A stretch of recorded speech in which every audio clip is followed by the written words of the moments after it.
எல்லாருக்கும் வணக்கம். Welcome to the show. இது கேபி நம்பூதிரிஸ் வழங்கும் ஸ்டுடியோ 6 கூலா கொஞ்சம் சினிமா. என் இனிய அன்பான தமிழ் ரசிகர்களே, நான் உங்களுக்காக எடுத்த படத்தில் உறவுகள், அதன் உணர்வுகள், குடும்ப உறவுகள் பற்றி தான் அதிகமாக படம் பண்ணியிருக்கேன். அப்படி ஒரு அற்புதமான படம் தம்பி பண்ணியிருக்காரு. என்ன படம்னா அதை நான் அப்புறமா சொல்கிறேன். அந்த அற்புதமான குடும்ப உறவுகள் பற்றி பண்ண படத்தோட டீம் இன்னைக்கு இங்கே வந்திருக்காங்க. ரொம்ப அருமையான டீம். அந்த படத்தை பற்றி சொல்லணும்னா படத்தோட பேர் அப்புறமா சொல்கிறேன். அதுக்கு முன்னாடி இவங்களை நோட் பண்ணுங்கள். யூஸ்வலாக நம்ம படத்தில் ஹீரோ ஹீரோயின் வந்து நம்ம ஷோவில் உட்காந்து பேசுவாங்க. That is usual. I am very happy. வாங்க. ஆனால் அந்த படத்தில் முக்கிய கதாபாத்திரம் எடுத்து நடித்த அந்த கதாபாத்திரங்கள் வந்திருக்காங்க. அதுதான் அதில் ரொம்ப முக்கியமானது. அவங்கள பார்க்கும்போது இன்னும் அதை விட சந்தோஷமாக இருக்குது. அது என்ன படம்னா நான் சொல்கிறேன். அந்த குடும்ப உறவுகள் பற்றி, குடும்ப உணர்வுகள் பற்றி இன்னைக்கு சூப்பராக ஓடிட்டு இருக்கிற அந்த படம் என்ன படம்? அதுதான் நலனும் நந்தினியும்.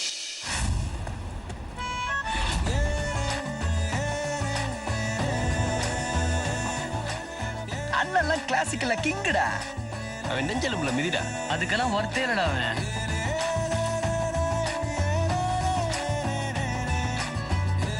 ஒரு காலத்துல எல்லாம் அவங்களுக்கு போர் அடிச்ச இடத்த வந்து அடி வாங்கிட்டு போவாங்க. என்னடா இவன் இப்படி இருக்கான்?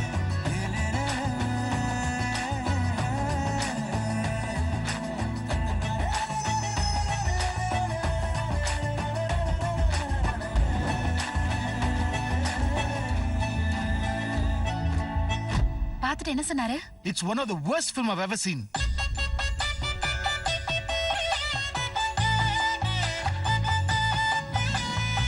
இன்னைக்கு நம்ம ஷோக்கு வந்திருக்கிறவங்க நலனும் நந்தினியும் படத்தோட டீம்.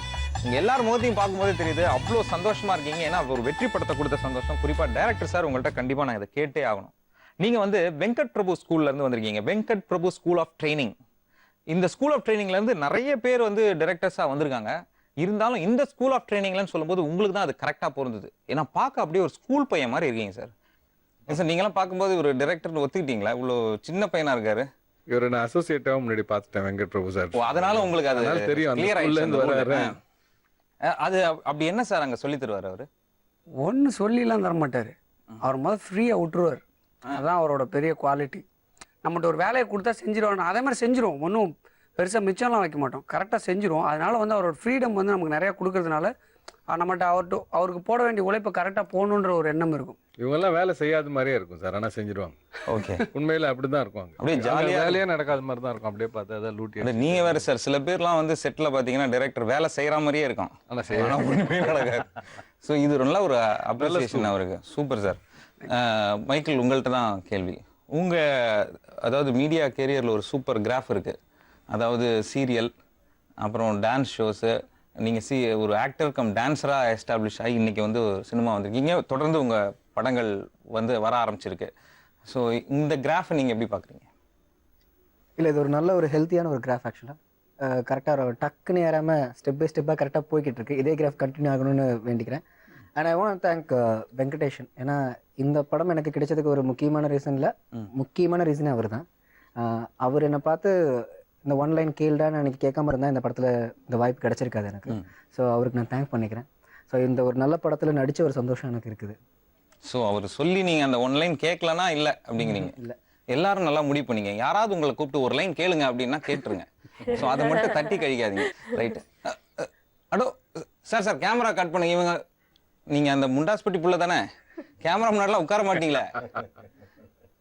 நீங்கள் வந்து படத்துக்கு வந்த போது உங்களுக்கு வந்து கேமரா ஃபியர்லாம் சொல்லியிருப்பாங்க. இப்போ வந்து லக்கி சாம் அப்படின்னு சொல்ல ஆரம்பிச்சிட்டாங்க. நீங்கள் வந்து படத்தில் நடித்தாலே வந்து ஹிட் அப்படின்ட்டு. இப்போ ரீசெண்டாக ஒரு அப்டேட் வந்திருக்கு வெப்சைட்லாம். சம்பளத்தெல்லாம் 10 மடங்கு ஏற்றிட்டதா கேள்விப்பட்டேன். உண்மையா? ஹிட் கொடுக்குற ஹீரோயின் அப்படி சொன்னீங்க. I'm so happy. ஸோ இப்போவாச்சும் கொஞ்சம் சம்பளம் ஏற்றி நாங்கள் கூட இருக்கேன்.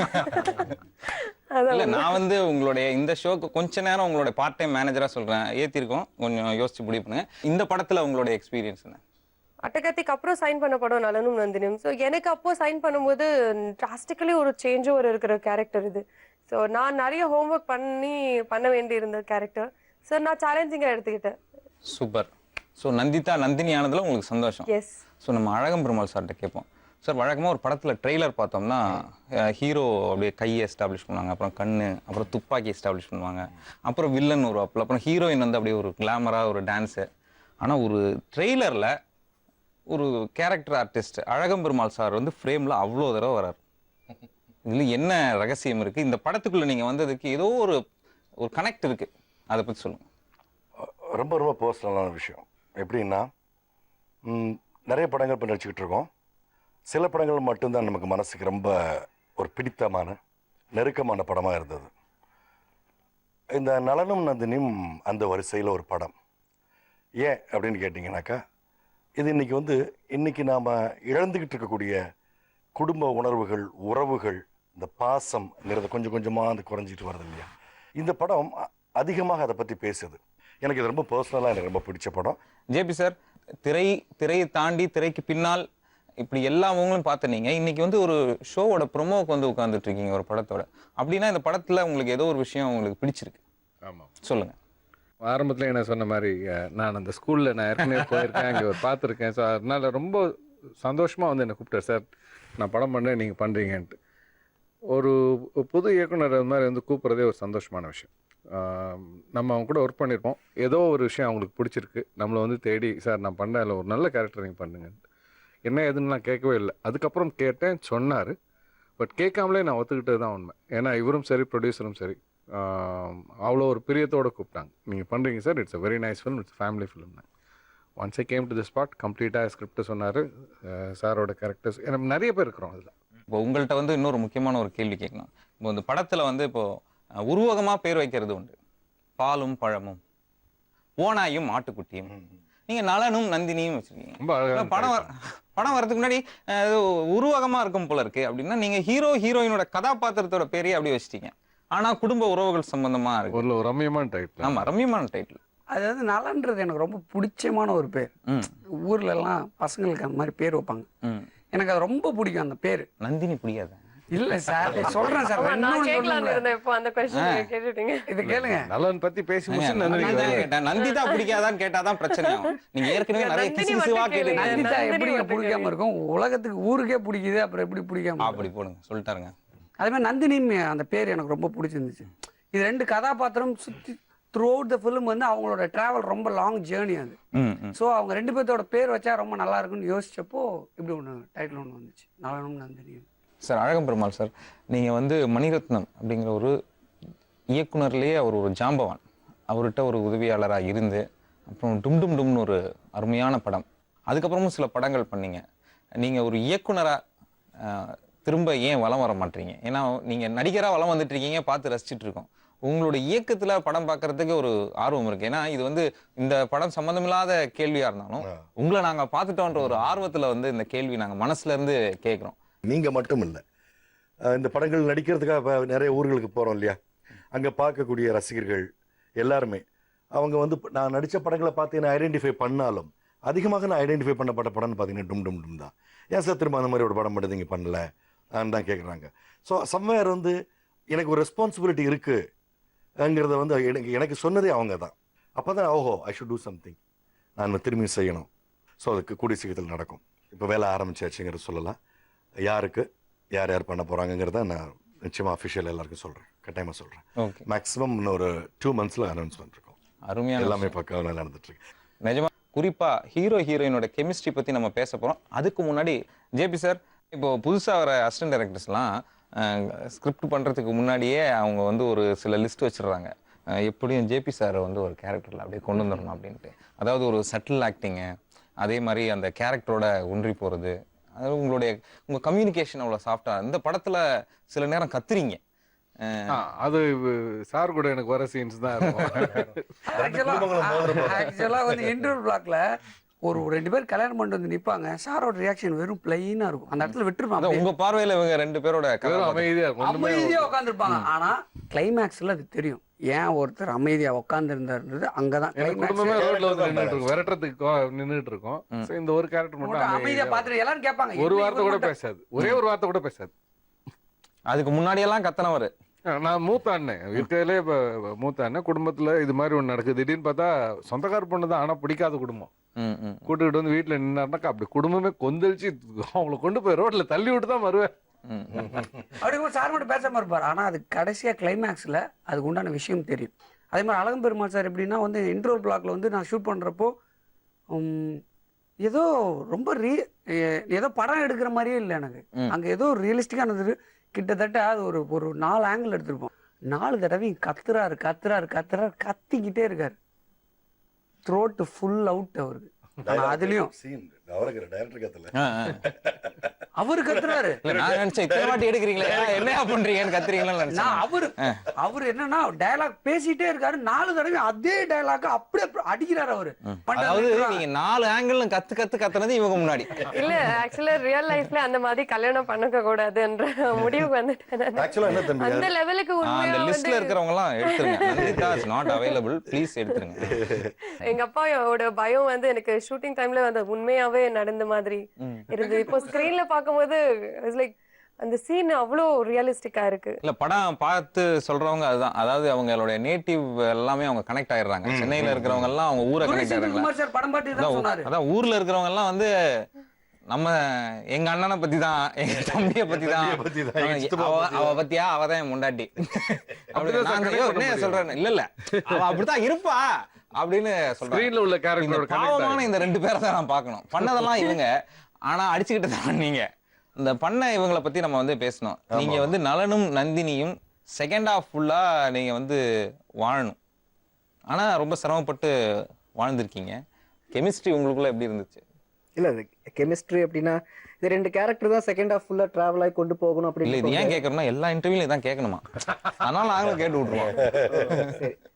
ஆக்சுவலா வந்து கெமிஸ்ட்ரி இருந்தா ஆகணும். ஏன்னா ஹஸ்பண்ட் அண்ட் ஒய்ஃப் ஆன் ஸ்கிரீன்ல வந்து காமிக்கும் போது நம்ம பேசுற டயலாக் அண்ட் ரியாக்ஷன் எல்லாமே கொஞ்சம் ஆர்டிபிஷியலா இருந்தா கூட ஹஸ்பண்ட் ஒய்ஃப் மாதிரி இருக்காது. கெமிஸ்ட்ரின்றது நிறைய பேர் என்னன்னா அதேதான் கெமிஸ்ட்ரி ஆக்சுவலி அந்த மாதிரி இருக்கிறது. அது கெமிஸ்ட்ரியே கிடையாது ஆக்சுவலா.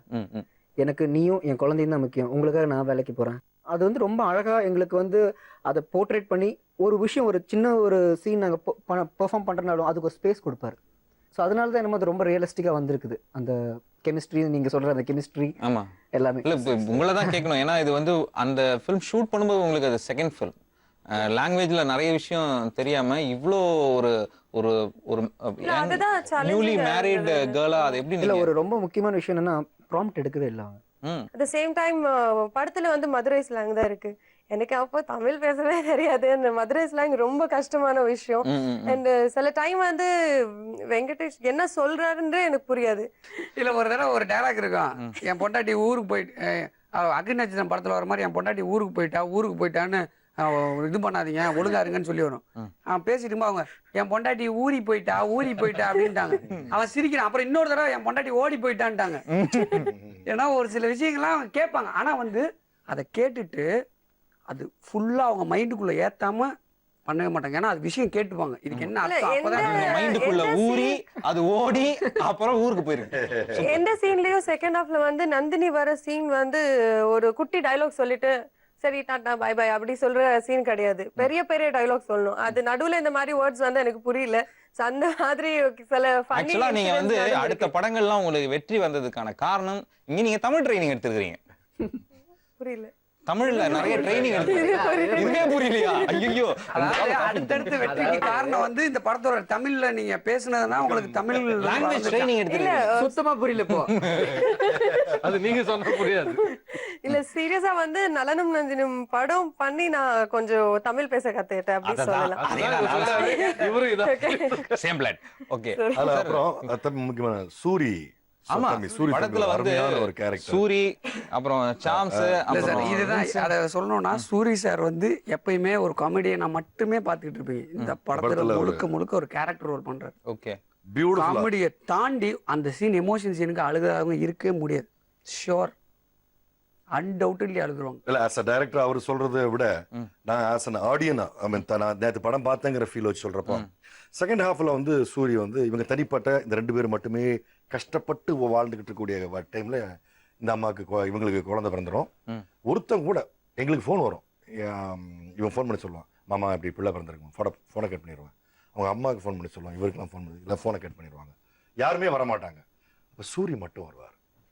சூரி மட்டும் வந்து அந்த குழந்தைய எடுத்து கொஞ்சிக்கிட்டு தூங்குறீங்களா அப்படியா அப்படியான்னு பேசி அந்த குழந்தைய படுக்க வச்சுட்டு மைக்கில் கூட்டு போய் அது என்ன குழந்தைகிட்ட வந்து ஒரு 50 ரூபா 50 ரூபா கொடுத்துருப்பாரு. ம், ம். கையில கொடுத்து நாங்களே கொடுக்கறது வழக்கம். அதெல்லாம் அங்கெல்லாம் எங்க ஊர்ல பண்ற அது வழக்கம். குழந்தைங்க அது பிடிச்சிக்கும் அது கை இருக்க அதான், வச்சு, அதான், அது அது சின்ன விஷயம் பிஞ்சு இருக்கும். விரல எடுத்து அதுக்குள்ள அந்த 50 ரூபா வச்சு கொடுத்துட்டு வெளியே வந்து கொஞ்சம் போயிடுவாப்ல, ஆமா மாமா தப்பா நான் கிளம்புறேன்டா அப்படின்னு சொல்லிட்டு போயிடுவாப்ல.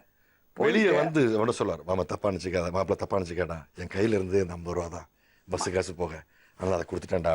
என்கிட்ட இருந்தா நிறைய செய்வேன்டா, ஆனா இல்லடான்னு சொல்லிட்டு அழுவார். அதுவும் அந்த சீனை நீங்க பார்க்கும்போது உங்களால வந்து அந்த மாதிரியான அந்த ரிலேஷன்ல இல்ல, இருக்கிறவங்க என்னன்னா, பார்த்தவங்க இதெல்லாம் தான் இன்னைக்கு வந்து நம்ம திரும்பியும் பார்க்கணும், திரும்பியும் உணரணும் அங்கிற நான் விரும்புற விஷயம். நீங்க நலனும் நந்தினியும் படத்தோட டீம் இங்க வந்திருக்காங்க, நிறைய விஷயங்கள் பேசிட்டு இருக்காங்க. பொதுவா இன்டர்வியூக்கு வந்தா அந்த படத்தோட டயலாக் எனக்கு மறந்து போச்சு, அவர் ரொம்ப ஹாட்டா இருந்துச்சு அப்படிலாம் பேசுவாங்க. ஆனா அப்படி இல்லாம ஒரு ஒரு இயற்கையா ஒரு மனிதர்களா மனசுல இருந்து ஒரு சினிமாத்தனமே இல்லாம நிறைய விஷயங்கள் பேசிட்டு இருக்காங்க. குறிப்பா படத்தோட ஷூட்டிங் ஸ்பாட்ல இருக்கிற மாதிரியே இருக்கு. சார் நான் நிறைய இன்னும் கேட்கணும், நீங்க கண்டினியூ பண்ணுங்க சார். நேற்று நான் படம் பார்த்தேன், ஆடியன்ஸாக உட்காந்து. ஓகே, ஃபர்ஸ்ட் ஹாஃப்ல வந்து நாங்கள்லாம் இருக்கோம். நான் இருக்கேன், ஜேபி சார் இருக்காரு, திருமதி ரேணுகா இருக்காங்க, நிறைய பேர், சூரி இருக்கான், நிறைய பேர் நாங்கள் நடிச்சிருக்கோம். அதனால படம் அப்படி இப்படி போயிடும். செகண்ட் ஹாஃப்ல இப்படி வந்து ஒரு சொல்லாம கொள்ளாம கல்யாணம் பண்ணிட்டு ஓடி வந்து 2 பேர் மட்டும் தான் கதை சொத்த போதே. இவங்க 2 பேரும் நம்ம எப்படி ஸ்க்ரீன்ல மத்தியானம் செகண்ட் ஹாஃப் ஃபுல்லாக பார்த்துட்டு இருக்க போறோம் அப்படின்னு ஒரு ஒரு சின்ன ஒரு சந்தேகத்தோடையும் ஒரு பயத்தோட தான் செகண்ட் ஹாஃப் பார்த்தேன். But second half was very very emotional brother. அவங்க அந்த 2 பேர் ஒரு கன நேரத்தில் ஒரு முடிவு எடுத்து கல்யாணம் பண்ணிட்டு எந்ததுமே செய்யாம வாழ்ந்து காட்டுவோம், உனக்கு நான் எனக்கு நீங்கிறதுல இவங்க 2 பேரும் இங்க வச்சுட்டு சொல்றதுல எனக்கு எந்த விதமான இதுவும் கிடையாது. மைக்கேல் ஒரு ஒரு ஒரு ஒரு தேர்ந்த ஹீரோவுடைய சக்தியோடையும் திறமையோடையும் எனர்ஜியோட அந்த படத்தை அதை கொண்டு போயிருக்காரு. And Nandita also. இப்போ இவர் வந்து இங்கேயே இவ்வளவு பேசுறாரு, சீன் எல்லாம் எப்படி எக்ஸ்பிளைன் பண்ணுவாரு? அவர் எப்படின்னா அதை வந்துடுவார், தம்பி இந்த இடம் வந்து இந்த ஃபேமிலி ரெண்டும் இப்படி இருக்குடா சார், அந்த இடத்துல அந்த எமோஷன் எப்படி இருக்கும் தெரியுமா அப்படின்னு சொல்லிட்டு அவர் பண்ணி இந்த காமிச்சிருக்காரு. மாதிரி ரியாக்ஷன் பர்டிகுலரா பண்ணும் அப்படி சொல்லல. பிகாஸ் இது ஃபேமிலி என்டர்டைனர், நம்ம வந்து ஹீரோயின் ஆர் ஹீரோ அதுக்கு என்ன மாதிரி ஸ்டைலிஷா ரியாக்ஷன் கொடுக்கல, இல்ல கிளிசரின் போட்டு அழணும் அந்த மாதிரி கிடையாது. நேச்சுரலா வரணும்ன்றதுனால அவங்க வந்து உங்களோட ரியாக்ஷனை நீங்க பண்ணுங்க. ஆரம்பத்துல அந்த இருந்தா வாய்ப்பு கிளிசரின் யூஸ் கொடுத்தாரு. பண்ணோம், அதுக்கப்புறம் கிளிசரின் எல்லாம் யூஸ் பண்றது. அப்படியே எனக்கு தெரியும், ஆனா சீன் அழுகிறது தானே ஓகே அப்படின்னு நிறைய நேரம் அழுதுட்டே இருந்திருப்பான் படத்துல, நிறைய நேரம் அழுவான். அப்போ வந்து என்னன்னா கொஞ்ச நாள் கிளிசரின் கொடுத்துட்டா கிளிசரின் நிப்பாட்டிட்டாங்க. அவன் அதனா தம்பி இப்படி தாண்டா பண்ணணும்னா அவன் என்னன்னா அவனுக்கு அப்ப எமோஷன் சீன் வரும்போதெல்லாம் பின்னிடுவான். அந்த சீன் அவனுக்கு அல்வா மாதிரி ஆயிடுச்சு, அப்படியே போ அடிச்சு தட்டுறான். இந்தியன் சினிமால தி ஆங்கிரி யங் மேன் ஒரு படம் இருக்கு, கோவமான இளைஞன், அதுதான் சினிமாவே அப்படிங்கிற மாதிரி ஒரு விஷயம் இருக்கு. இங்க வந்து இப்ப எப்படி ஜானர் மாறிட்டு இருக்கு பாருங்க. சினிமால வந்து ஒரு ஆண் அந்த இதெல்லாம் கட்டமைப்பெல்லாம் உடைக்கப்பட்டு ரியாலிட்டி அவனை சுத்தி நடக்கிற அவ்வளவு சங்கடங்கள், அது பிரச்சனை அவன் அழிக்க அழுகுறான். முடியாத ஒரு இடத்துல வெடிச்சுதானே ஆகணும். நல்ல அதுல ஒரு பாட்டுல இப்போ அண்ணாமலையில ஒரு பால்காரராக இருந்தவர் கோடீஸ்வரன் ஆன மாதிரி ஒரு பாட்டுலயும் அசிஸ்டன்ட் டேரக்டரா இருந்தா 2 படம் அப்புறம் டைரக்டரா மாறிட்டான்னு முடிச்சுக்கலாமே. அது இல்லாம அந்த போராட்டத்தை தானே படம். அதனால ஒவ்வொரு டீட்டெயிலையும் அவன் அதை has to go through it, அவன் அதை போய் தான் ஆகணும். ஒரு முக்கியமான காட்சி ஒன்று நடந்துகிட்டு இருக்கும், ஏகப்பட்ட கூட்டம், ஊர்ல டென்ஷன்ல ஷூட் பண்ணிட்டு இருப்பாரு டைரக்டர். அப்பதான் ஃபோன் வரும். இப்போ வெங்கட் பிரபு தான் டைரக்டர் நடிச்சிருக்காரு, மிக முக்கியமான விஷயம். பிரமாதமா பியூட்டிஃபுல்லா அவர் டைரக்டரா வாழ்ந்திருக்காரு அந்த கேரக்டர்ல. Good, he's good. ஒரு முக்கியமான சீன் ஷூட் பண்ணிட்டு இருக்க டைம்ல ஒரு பாட்டு ஏதோ ஒன்று, சார் எனக்கு அவசரம் போனது என்ன அங்கே போய் ஷார்ட்டை கவனி இங்கே உட்காந்து, இல்லை சார் எங்கள் ஒய்ஃபுக்கு இப்போ delivery labour pain sir, hospital தூக்கிட்டு போயிட்டு இருக்காங்க சார், ஒரு காரை கேர கொடுத்தவனை அனுப்புங்கப்பா அப்படின்னு சொல்லிட்டு போக விட்டுட்டு Venkat Prabhu will cut and go. Cut பண்ண ஒரு நிமிஷம் வெயிட் பண்ணுங்க, எங்க வா உன் கையில் பணம் இருக்காடா இதாடா அப்படின்னு ஒரு 1000 ரூபா 2000 நோட்டு எடுத்து கொடுப்பாரு.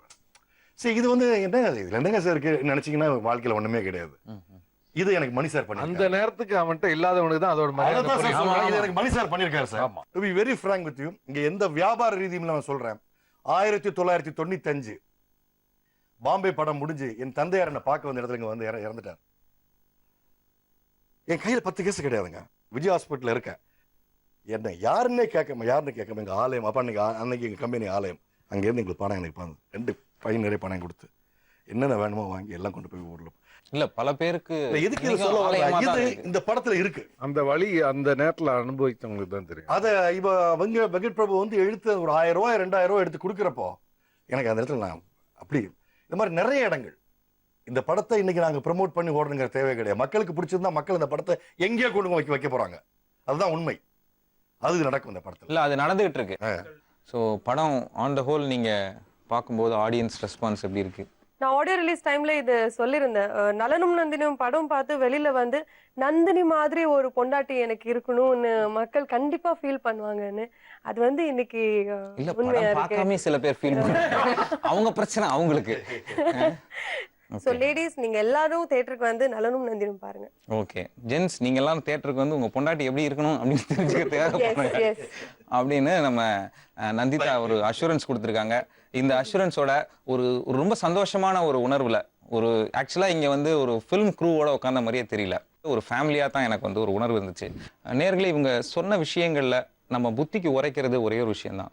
நம்ம உறவுகள், நம் சொந்தங்கள், பந்தங்கள் நம்ம கூடிய சின்ன வயசுல இருந்து வந்துகிட்டு இருந்தாலும் அவங்களெல்லாம் ஏதோ ஒரு தேவையின் காரணமாகவோ ஒரு ஈகோ காரணமாகவோ இல்லை ஒரு சண்டையோ இல்லை ஒரு வேலை இந்த மாதிரி ஏதோ ஒரு நிமித்தத்துக்காக நம்ம பிரிஞ்சு வாழ வேண்டிய ஒரு கட்டாயத்தில் இருக்கும். ஆனால் அந்த உறவுகள் ஏதாவது ஒரு தருணத்தில் நம்ம நினைவுக்கு வந்து நிற்கும். அப்படி ஒரு தருணம் தான் நலனும் நந்தினியும் படம். இந்த படம் வந்து நீங்கள் கண்டிப்பாக வந்து தியேட்டரில் போய் பார்க்கணும். அதுதான் இந்த படத்துக்கு கொடுக்குற மரியாதை. நீங்கள் அதை செய்வீங்கன்னு நான் நம்புகிறேன். குடும்பமாக போய் பாருங்கள். அதான் அதில் முக்கியமான ஒரு விஷயம். அப்போ தான் உங்கள் மனசில் இருக்கிற அந்த உறவுகள் நினைவுக்கு வரும். இன்னொரு ஷோவில் இதே மாதிரி ஒரு டீமோட வந்து சந்திக்கிறேன். நான் உங்கள் ஜெயச்சந்திரன். இது கேபி நம்பூதிரிஸ் வழங்கும் ஸ்டுடியோ 6 கூலா கொஞ்சம் சினிமா.